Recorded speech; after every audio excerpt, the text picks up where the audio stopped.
Halo semua, di video kali ini admin akan melanjutkan alur cerita kemarin, yang dimana di episode sebelumnya Xiaoyan pun telah mengikuti lelang dan bertemu dengan alkemis sombong dari Sekte Xuan yang mendalam, dan di sini Xiaoyan pun mendapatkan benda berharga yaitu logam yang menjadi bubuk jiwa spiritual, untuk meningkatkan kekuatan spiritual Xiaoyan.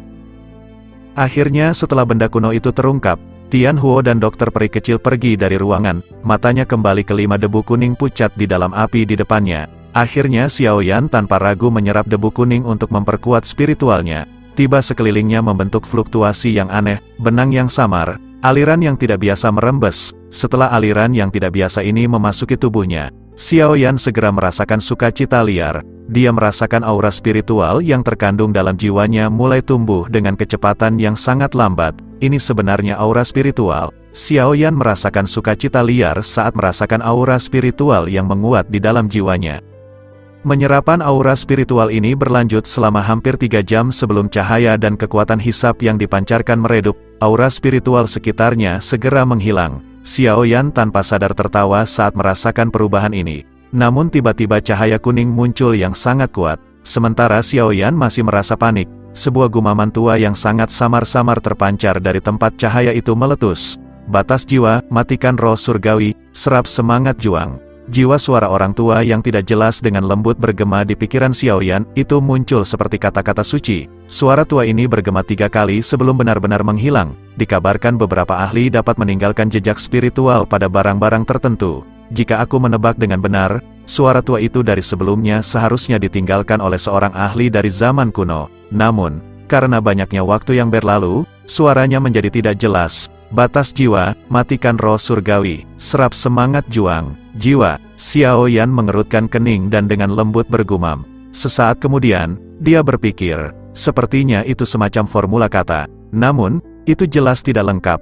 Aku ingin tahu apa maksud kata itu semua. Setelah berpikir panjang, Xiaoyan masih belum mengerti. Ayah pusing ah. Setelah itu, ia menyimpan 4 potongan sisa bubuk panggang roh ke dalam cincin miliknya.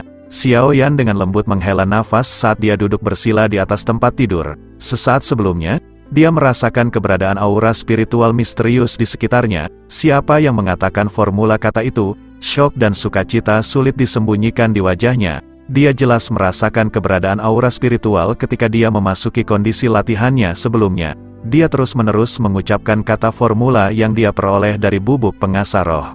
Jika dia berhasil menyerap aura spiritual ini, jiwanya cepat atau lambat, pada saat itu, tingkat alkemisnya pasti akan dapat maju ke tahap guru tingkat ke-8, tingkatan ke-7 adalah tahap Grandmaster, tingkat ke-8 adalah tahap guru. Perbedaan antara tingkatan ini adalah salah satu yang sangat sulit untuk diatasi. Jika Xiaoyan berhasil maju ke tingkat ke-8, bahkan para elit super kuat Dozuns akan memperlakukannya dengan sopan. Dengan status ini, Xiaoyan jelas mengerti perlakuan yang akan diterimanya, bahkan dari klan Gusun Er pasti akan menghormatinya, sang penjual magnum yang legenda dari Jawa. Bagaimanapun, seorang alkemis tingkat 8 cukup langka bahkan di benua Douqi.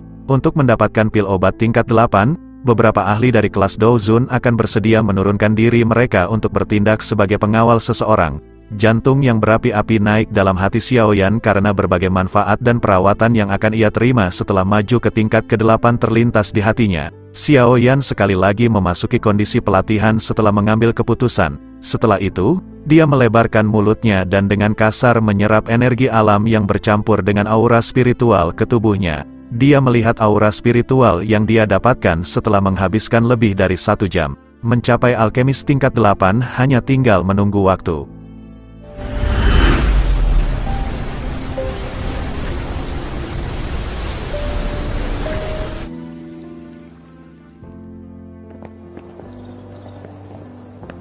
Setelah mengatur pakaiannya, Xiaoyan, yang merasa segar, mendorong pintu terbuka dan keluar ruangan. Dia melihat Ye Zong, dokter peri kecil, dan yang lainnya sudah menunggunya di halaman ketika dia keluar ruangan. Ye Zong buru-buru mengangkat kepalanya ketika pintu kamar terbuka. Hanya setelah melihat kondisi Xiaoyan sangat baik dia menghela nafas lega. Xiaoyan tersenyum kepada semuanya, dia secara alami menyadari kecemasan Ye Zong. Hari ini adalah hari yang disebut 5 tes klan besar. Tes hari ini akan menentukan nasib klan Ye di masa depan. Semuanya beristirahat di bahu Xiaoyan sendiri. Bahkan bisa dikatakan hidup dan mati semua anggota klan Ye diadakan di tangan Xiaoyan. Tuan Xiaoyan, Apakah kamu sudah siap? Xiao Yan jelas mengerti hari ini adalah hari di mana nasib klan Ye akan ditentukan.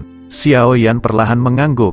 Xiao Yan menghirup nafas dalam-dalam dan mengambil pimpinan, berjalan keluar dari Ye Manor. Tawa santai ini menyebabkan hati Ye Zong yang tegang menjadi sedikit rileks. Ayo pergi kita. Aku akan perlihatkan alkemis terhebat di Jawa kepada mereka semua dan aku ingin melihat kemampuan apa yang mereka miliki.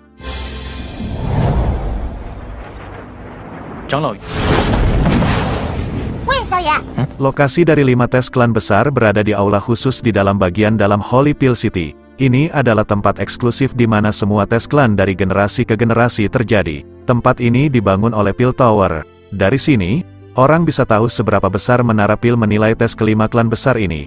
Tes semacam ini tidak dilakukan secara diam-diam, sebaliknya, itu semi terbuka untuk orang luar. Beberapa orang dengan kualifikasi dan kekuatan yang cukup akan bergegas ke tempat ini sebelum ujian dimulai. Posisi kelima klan besar selalu diawasi oleh banyak orang karena semua orang tahu ini adalah jalan pintas untuk memasuki Menara Pill. Selama seseorang memanjat pohon besar ini yang dikenal sebagai Pill Tower, kekuatan dan reputasi seseorang akan melambung dalam semalam. Saat ini, posisi klan Ye di antara 5 klan besar itu genting. Jika gagal melewati ujian kali ini, itu akan kehilangan posisinya di antara 5 klan besar. Setelah klan Ye kehilangan posisinya, faksi lain, yang sudah mengincar tempat mereka, akan datang mengerumuni. Oleh karena itu, banyak faksi, yang ingin masuk ke eselon atas Menara Pill, sangat memperhatikan kelima tes klan besar ini. Kelompok Xiao Yan mengikuti Ye Zong ke depan tempat ujian yang sangat megah, yang menduduki sejumlah besar tanah. Mereka menemukan tempat ini sudah penuh dengan kepala manusia hitam. Kadang-kadang, akan ada sekelompok orang, yang tampaknya memiliki latar belakang yang kuat. Melewati pertahanan ketat dari pintu masuk aula, mereka akan berhasil memasuki aula. Ayo pergi. Ye Zong melihat ruang ujian yang sangat besar ini. Tinjunya bergetar di bawah lengan bajunya. Tempat ini telah menanamkan kenangan yang mendalam ke dalam pikirannya. Setiap tes akan membuatnya merasa tegang. Ye Zong memimpin untuk berjalan ke pintu masuk aula setelah mengucapkan kata-kata itu. Kelompok Xiao Yan mengikuti di belakang. Kelompok Ye Zong, yang tiba-tiba berjalan ke depan, secara alami cepat menarik perhatian kerumunan orang di sekitarnya. Banyak tatapan segera melesat, percakapan pribadi meletus di luar aula ketika mereka melihat lencana klan di dada kelompok Ye Zong. Cepat, lihat, mereka adalah anggota dari klan Ye. Hehe, jika mereka gagal lagi kali ini, kemungkinan mereka akan jatuh dari salah satu dari 5 klan besar. Setelah mereka kehilangan perlindungan dari Pill Tower, sepertinya klan Ye akan hancur. Itu benar. Saat itu, klan Ye sangat agung. Hanya klan dan di antara 5 klan besar yang dapat dibandingkan dengannya.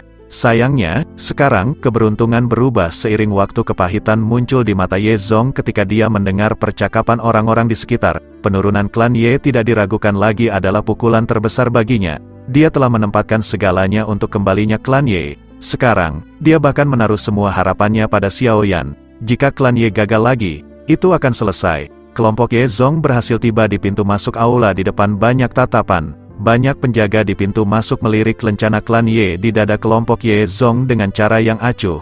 Ada ejekan samar di mata mereka. Kegagalan klan Ye selama tahun-tahun ini adalah penghinaan yang sulit dibersihkan. Meskipun hati mereka mengejek klan Ye, penjaga ini tidak berani secara terbuka mempersulit mereka. Mereka secara acak melambaikan tangan mereka, menggerakkan tubuh mereka keluar dari jalan, dan membiarkan kelompok itu lewat. Klan Ye telah tiba. Dia memimpin kelompok Xiao Yan.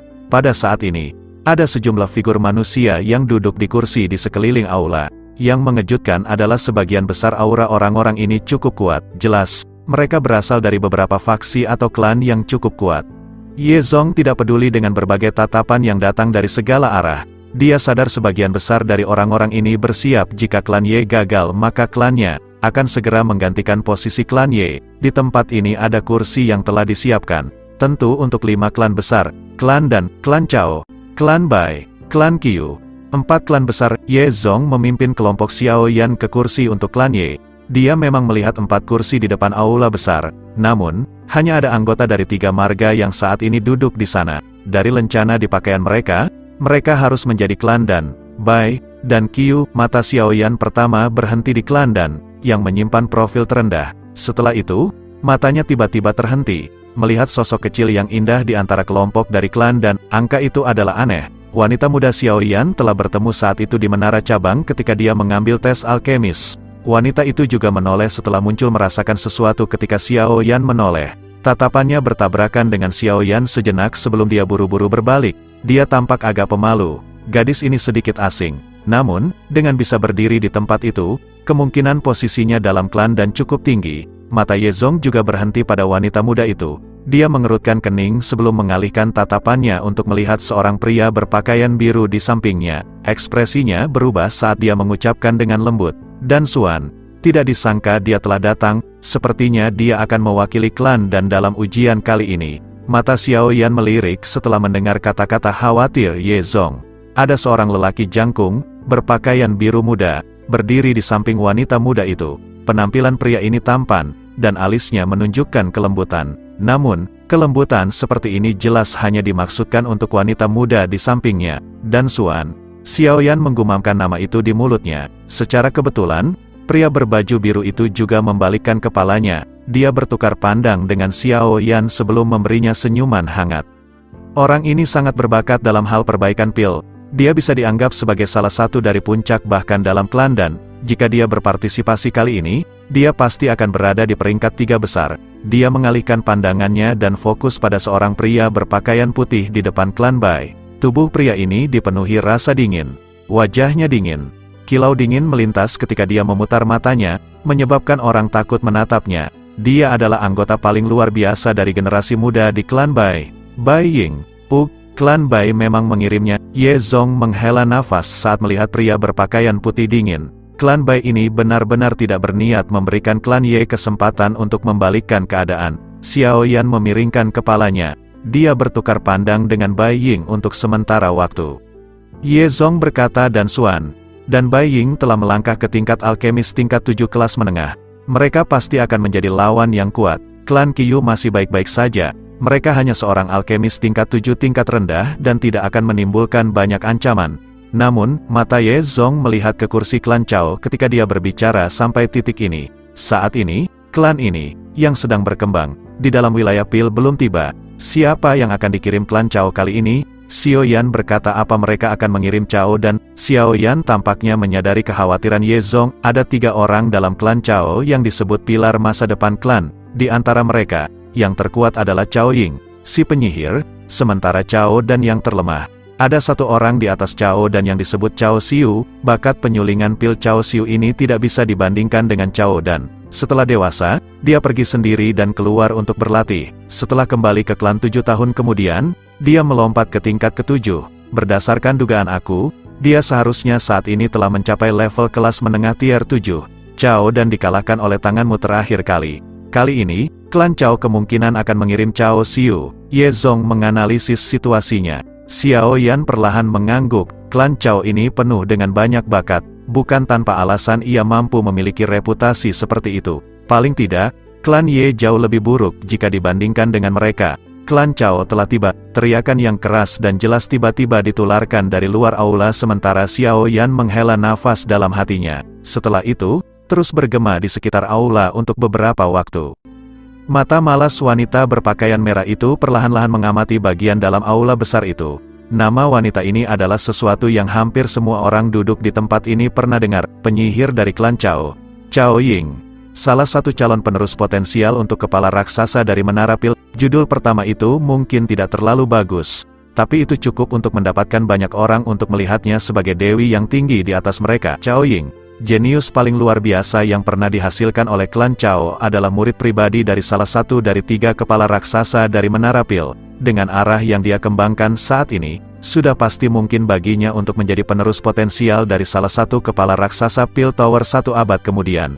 Kan, cahaya yang menyilaukan di atas kepala wanita yang penuh pencapaian luar biasa ini cukup untuk membuat semua orang di aula memandangnya. Wanita berpakaian hitam itu menyapukan pandangannya ke arah aula. Dia menoleh kepada klan Dan, yang sedang duduk, yang tidak lain mereka Dan Xuan laki-laki tampan, dan Dan Chen wanita imut. Cerita pun berpindah lagi kepada Xiaoyan yang melihat Chao Dan kembali. Yang sebelumnya kita ketahui Chao Dan pernah dihajar di klan Ye oleh Xiaoyan. Xiaoyan pun mengatakan aku tidak mengira aku akan melihat Chao Dan kembali di sini yang sebelumnya telah aku hajar. Namun sekarang Xiaoyan melihat Chao dan bersama sosok wanita yang sangat cantik yang dikatakan oleh Ye Zhong dia adalah penyihir dari klan Chao, yang bernama Choi Ying. Penyihir ini benar-benar bukan seseorang yang bisa dibandingkan dengan orang biasa. Dia adalah alkemis terbaik dalam generasi yang baru, yang nantinya dia akan menjadi salah satu ketua di Piltover ini. Tentu saja dia akan memiliki reputasi yang sangat tinggi. Chao Ying memimpin klan Chao dan berjalan ke kursi yang dialokasikan di depan banyak tatapan di aula besar. Jejaknya sedikit berhenti ketika dia melewati klan dan dia menoleh. Matanya yang cantik mendarat di atas gadis imut klan dan Sister Dan Chen. Sudah lama sejak kita terakhir bertemu. Wanita muda itu, yang dipanggil Dan Chen, hanya merendahkan dagunya di hadapan ucapan Chao Ying. Dia tidak banyak bicara. Tidak terduga kamu juga datang kali ini. Itu mungkin karena pil gathering, kan? Haha. Klan dan benar-benar sudah berusaha keras, mungkinkah itu berencana untuk merangkul tempat juara pil gathering kali ini? Dan Chen muncul seperti gadis kecil di bawah sikap dingin dan arogan Chao Ying. Dia tidak menunjukkan sedikit pun upaya untuk berbicara secara langsung dengan Chao Ying dan Xuan berkata, Nona Chao Ying pasti bercanda, juara dari pil gathering musim ini pasti akan mendarat di tangan kamu. Chao Ying dia hanya tersenyum, cerita pun berpindah kepada Chao dan dia pun yang melihat Xiaoyan tentu saja dia pun sangat murka. Karena sebelumnya dia telah dihajar olehnya dia pun berniat untuk membalaskan dendam saat ini. Dia pun langsung menghampiri Xiaoyan dia mengatakan, Hai kamu penjual magnum aku pasti akan membalas kamu setelah apa yang telah kamu lakukan di klan Ye. Kamu telah menggagalkan pertunanganku dengan Xinlan dan saat ini pasti aku akan membalasnya lihat saja bocah epik. Kamu akan malu di tempat ini. Namun di sini Xiaoyan pun tidak terlalu mempermasalahkan ocehan bocah epik itu karena yang jago itu tidak banyak berbicara.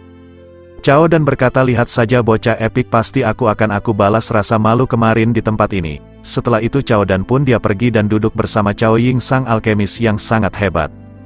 Chao Ying, yang duduk di posisi pemimpin, dia tidak berbalik ketika dia mendengar percakapan di antara keduanya. Tanah di dalam aula besar tiba-tiba mulai bergetar setelah anggota klan Chao mengambil tempat duduk mereka. Posisi kelima klan besar bergeser mundur seperti beberapa tanah bergerak. Dalam sekejap mata, tanah terbuka yang sangat luas muncul di tengah aula. Seorang pria tua berambut putih, yang dipenuhi dengan energi, perlahan melangkah keluar ketika arena muncul. Matanya perlahan menyapu aula saat dia tersenyum dan berkata, karena kelima klan besar telah tiba, aku yang lama tidak akan mengatakan terlalu banyak. Tes musim ini akan dilakukan oleh aku. Tidak ada yang keberatan, kan? Chao Ying berkata Elder Seng. Dengan statusmu di dalam Piltover, siapa yang berani meragukanmu? Tetua ini disebut Seng Yao. Dia adalah salah satu dari 8 tetua besar dari Menara Pil dan memiliki suara besar di dalam Piltover. Dia bisa digambarkan sebagai eselon atas Menara Pil yang sebenarnya. Ye Zhong dengan lembut memperkenalkannya di samping telinga Xiaoyan. Xiaoyan sedikit mengangguk. Dia merasakan tekanan samar saat pria tua berambut putih ini muncul. Tekanan semacam ini berasal dari dalam jiwanya. Karena itu, dia mengerti lelaki tua berambut putih ini bukan orang biasa. Setelah itu, dia mengayunkan matanya ke sekeliling arena dan berkata, sudah waktunya, para kandidat untuk 5 tes klan besar, silakan masuk. Percakapan pribadi di dalam aula besar menjadi sunyi setelah kata-kata ini diucapkan oleh elder berambut putih. Xiaoyan lembut menghisap nafas udara. Tinjunya perlahan mengencang di bawah lengan bajunya. Dia menoleh, hanya untuk melihat antisipasi cemas di mata Ye Zhong dan Xinlan, kakak laki-laki Xiaoyan, lakukan yang terbaik. Di sini Xinlan pun memberikan semangat kepada Xiaoyan agar Xiaoyan berhasil mengikuti tes dari 5 klan besar ini, dan membangkitkan kembali klan Ye. Tentu saja sekarang Xiaoyan dianggap sebagai tunangan Xinlan.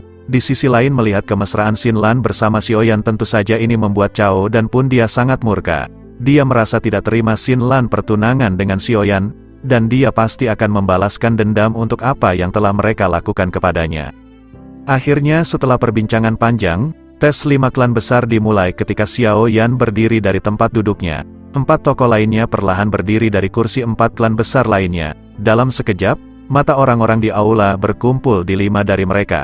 Kandidat yang dikirim oleh klan Dan yaitu Dan Xuan. Di sisi lain klan Chao adalah Chao dan klan Bai diwakili oleh orang yang paling luar biasa di antara generasi muda, yang adalah pria bernama Bai Ying. Kandidat klan Kui adalah seorang pria kecil. Meskipun Xiaoyan tidak tahu siapa dia, sepertinya orang ini tidak biasa karena dia cukup mampu untuk dikirim keluar oleh klan Qiyu. Elder Cheng di arena perlahan menyapu matanya atas 5 orang. Setelah itu, matanya berhenti di Xiaoyan. Tetua ini telah ramah dengan klan Ye di masa lalu. Namun, karena penurunan klan Ye selama bertahun-tahun, klan Ye jarang datang ke kota Holyfield. Oleh karena itu, hubungan mereka menjadi lebih pucat.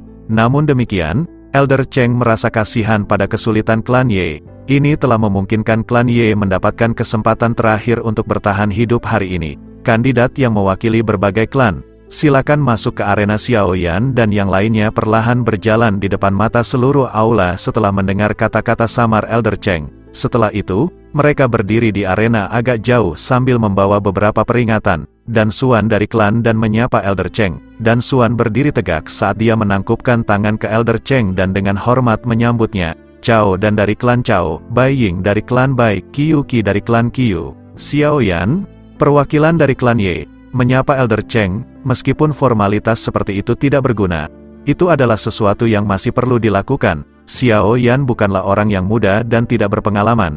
Dia secara alami tidak akan bertindak arogan dan mengabaikan kesopanan ini.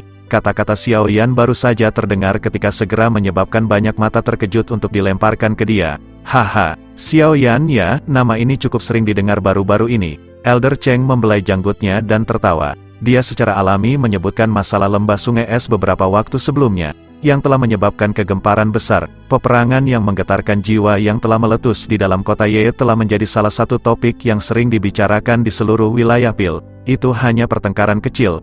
Bagaimana itu bisa menangkap mata besar Elder Cheng? Bagaimana bisa pertarungan kecil? Kamu bahkan berani secara acak menyerang seseorang dari klan Bai aku. Jelas, kamu memandang rendah klan Bai aku. Meskipun lembah sungai es tidak dapat melakukan apapun untuk kamu, pasti klan Bai tidak tinggal diam. Sebelumnya Xiaoyan telah menghajar wanita tua klan Bai, saat Xiao direndahkan saat mendapatkan lencana alkemis. Elder Cheng tidak menghalangi suasana yang tidak harmonis di antara keduanya. Hal semacam ini sudah lumrah. Dia akan membiarkan mereka secara acak menemukan kesalahan satu sama lain selama mereka tidak menghalangi kemajuan tes. Karena tidak ada masalah, biarkan tes hari ini dimulai. Elder Cheng perlahan melangkah mundur, item ditutupi oleh kain hitam di belakangnya. Dia mengulurkan tangannya dan melepas kain hitam itu, memperlihatkan sebuah tablet batu yang tingginya sekitar 10 kaki. Uji kami dibagi menjadi 3 bagian. Bagian pertama ini adalah pengujian jiwa. Sudah menjadi rahasia umum Beroh adalah fondasi terpenting dari seorang alkemis. Hanya dengan jiwa yang kuat seseorang akan memiliki persepsi spiritual dan kontrol rohani yang cukup. Elder Cheng menunjuk ke tengah-tengah tablet batu. Ada piring halus melingkar di sana. Dia berkata, masing-masing dari kamu akan memasukkan kekuatan spiritual kamu ke dalam lempengan ini. Itu akan menguji nilai roh kamu. Nilai ini disebut nilai jiwa oleh Pil Tower. Selama nilai soul seseorang mencapai di atas 400, seseorang akan lulus tes. Rekor tertinggi selama tes nilai roh dari 5 ujian marga besar dipegang oleh Chao Ying. Saat itu, nilai soulnya telah mencapai 976. Belum ada yang merusaknya sampai sekarang. Mata Elder Cheng beralih ke kursi pemimpin klan Chao ketika dia berbicara sampai titik ini. Chao Ying yang berpakaian merah mendukung pipinya dengan satu tangan di tempat itu. Tangan lainnya sedang bermain dengan manik-manik bulat giok. Sikapnya yang santai dan tidak peduli tidak berubah hanya karena dia telah menjadi fokus dari tatapan sekitarnya. Haha, karena kamu semua tahu aturannya. Mari kita mulai. Siapa yang akan duluan? 5 dari mereka jatuh ke dalam keheningan setelah suara Elder Cheng terdengar. Sesaat kemudian, pria bernama Qiu Ji dari klan Qiu akhirnya memimpin untuk melangkah maju. Setelah itu, tangannya menyentuh tablet batu dengan lembut. Setelah itu, angka merah darah di atasnya tiba-tiba melonjak. Ini berlanjut selama sekitar 10 detik sebelum berhenti di angka 707 di depan banyak mata. Jumlah ini sudah dianggap tinggi. Beberapa alkemis tingkat 7 biasa bahkan tidak akan bisa mencapai angka ini. Xiaoyan di samping jatuh ke dalam pikiran setelah melihat nomor tersebut. Dia bisa merasakan Qiu Ji ini memiliki kekuatan spiritual yang luar biasa. Namun, nilai akhir ini hanya 707. Dari ini, dia bisa merasakan betapa mengerikannya Chao Ying. Bagaimanapun, ia telah jauh melampaui angka 2 hingga 3 tahun yang lalu. Dia bertanya-tanya apa level yang dia capai saat ini. Bai Ying segera diikuti setelah Qiu Ji melangkah mundur. Dia dengan dingin tersenyum sambil melirik Xiaoyan. Baru kemudian dia meletakkan tangannya di atas batu tablet. Dia menghirup nafas udara sebelum kekuatan spiritualnya meletus darinya. Itu berhenti pada nilai 785. Beberapa percakapan pribadi terjadi di aula besar ketika semua orang melihat nomor di atas batu tablet. Wajah para anggota klan Bai dipenuhi dengan bangga. Elder Cheng perlahan mengangguk ketika dia melihat nomor di lempeng Nirvana.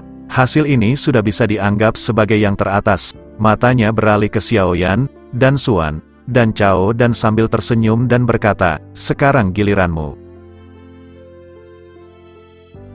Cao dan itu tersenyum samar dan berkata, "Baiklah, aku maju duluan." Setelah mengatakan ini, Cao dan berjalan ke depan dan perlahan-lahan mendekati tablet batu. Dalam sekejap mata, itu telah menembus angka 800 dan akhirnya berhenti dengan lambat di nilai 846. "Kamu berdua." Giliran kamu, Cao, dan perlahan melangkah mundur. Dan Xuan sedikit mengangguk setelah mendengar ini. Dia memberi Xiaoyan senyum hangat samar sebelum perlahan melangkah maju. Cao Ying, yang bertindak tidak peduli, melemparkan matanya yang cantik, dan Xuan adalah bakat terkenal dari klan dan banyak orang tahu dan Xuan akan menjadi penerus klan dan di masa depan. Dan Xuan berhenti di depan tablet batu di depan banyak tatapan. Tangannya dengan lembut diletakkan di atas lempengan batu, tetapi wajahnya tidak menunjukkan sedikit pun kecemasan. Tangan dan Xuan menyentuh tablet batu itu, dia perlahan menutup matanya dan kekuatan spiritual yang megah perlahan-lahan melonjak keluar dari tubuhnya. Bahkan sekelilingnya samar-samar menjadi terdistorsi. Ini menyebabkan beberapa kejutan terjadi di mata Elder Cheng di samping. Kekuatan spiritualnya yang besar dan kuat melonjak ke dalam batu tablet. Akhirnya, itu menembus puncak dari 800 kategori di tengah suara orang yang menghirup udara dingin. Akhirnya berhenti pada nilai 903. Seluruh tempat itu sunyi ketika semua orang melihat nomor merah darah di piring. Banyak tatapan penuh dengan pujian ditembak ke Dan Xuan. Dia memang layak menjadi penerus berikutnya dari klan dan dia memang bukan seseorang yang bisa dibandingkan dengan orang biasa.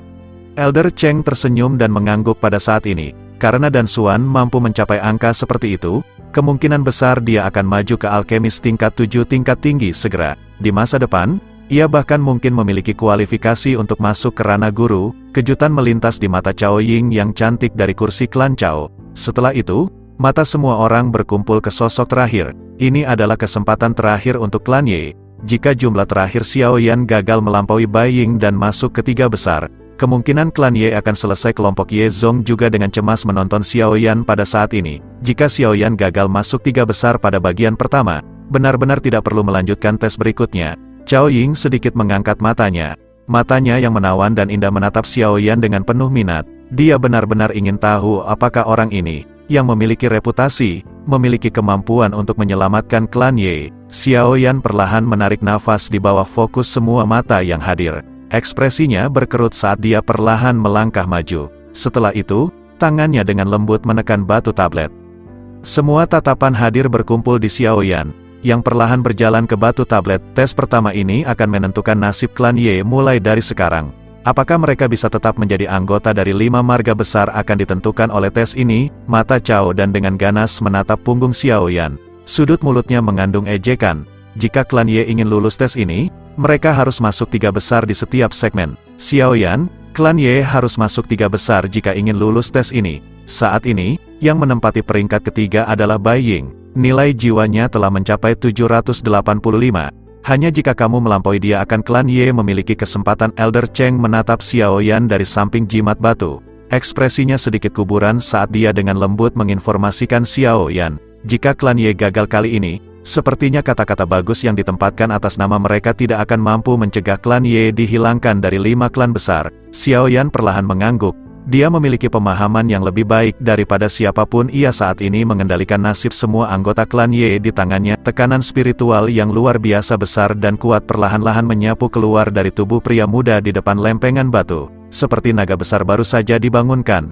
Bang, sebuah suara dalam teredam meletus di sekitar Xiaoyan. Pada saat yang sama, badai spiritual yang tak terlihat terbentuk di sekitar tubuhnya. Ruang di sekelilingnya menjadi sangat terdistorsi ketika badai ini terbentuk. Ketika badai ini muncul, Elder Cheng, yang paling dekat dengan Xiaoyan tiba-tiba berubah ekspresi. Tubuhnya buru-buru mundur, dan matanya menatap tajam pada sosok buram dalam ruang terdistorsi itu. Itu bukan pertama kalinya dia melihat fenomena yang tidak biasa yang terjadi selama ujian nilai jiwa seseorang. Ketika Cao Ying telah mengambil tes itu, dia juga telah menggerakkan fenomena yang tidak biasa seperti itu. Bahkan ini lebih mengerikan. Dan Xuan, Cao dan Bai Ying dan Kyuji di depan tablet batu juga mengalami perubahan ekspresi ketika mereka melihat perubahan tak terduga ini. Mereka buru-buru mengambil 10 langkah mundur. Pada saat yang sama, mata mereka terkejut saat mereka menatap sosok itu, terutama Bai Ying. Ekspresinya sangat terkejut. Tidak pernah dia mengharapkan Xiao Yan mencapai tingkat yang mengejutkan seperti itu. Cao Ying. Wajahnya akhirnya mengungkapkan ekspresi terkejut. Dia benar-benar salah menilai kali ini. Selain itu, dia tidak mengharapkan pemuda yang dipanggil Xiao Yan ini menyembunyikan kemampuan sejatinya begitu dalam badai spiritual yang tak terlihat membangkitkan kegemparan di seluruh aula itu beberapa saat sebelum badai akhirnya melemah. Sekitar selusin ditambah beberapa detik kemudian, akhirnya benar-benar menghilang. Xiao Yan perlahan menarik tangan yang bersentuhan dengan tablet batu setelah badai spiritual tersebar. Setelah itu, dia mengalihkan pandangannya ke piring di tengah-tengah tablet batu pada saat yang sama seperti orang lain. 1395, angka merah darah tetap di piring dengan cara yang mengejutkan. Angka itu menyebabkan seluruh tempat berubah menjadi mati sunyi. Banyak mata berisi kejutan, yang sulit disembunyikan, karena mereka melihat punggung yang agak kurus di depan tablet batu. 1395 jumlah ini lebih dari 300 poin lebih besar dari catatan yang telah ditetapkan Cao Ying waktu itu. Ketika Cao Ying memecahkan rekor untuk pertama kalinya saat itu, dia telah dianugerahi gelar penyihir. Namun Xiao Yan saat ini telah memecahkan rekor yang dia tinggalkan. Terlebih lagi, dia bahkan melemparkan rekor jauh di belakangnya. Hasil ini benar-benar mengejutkan. Mata Cao Ying juga kaget ketika dia melihat angka merah darah. Matanya langsung mendarat di Xiao Yan dengan beberapa minat. Dia dengan lembut tertawa. Menarik, wilayah dataran tengah ini memang memiliki banyak talenta tersembunyi. Aku belum pernah menemukan seseorang seperti ini di masa lalu. Sepertinya pertemuan Pil akan sangat menarik kali ini. 冠军是叶家萧炎，恭喜他创造了新的纪录。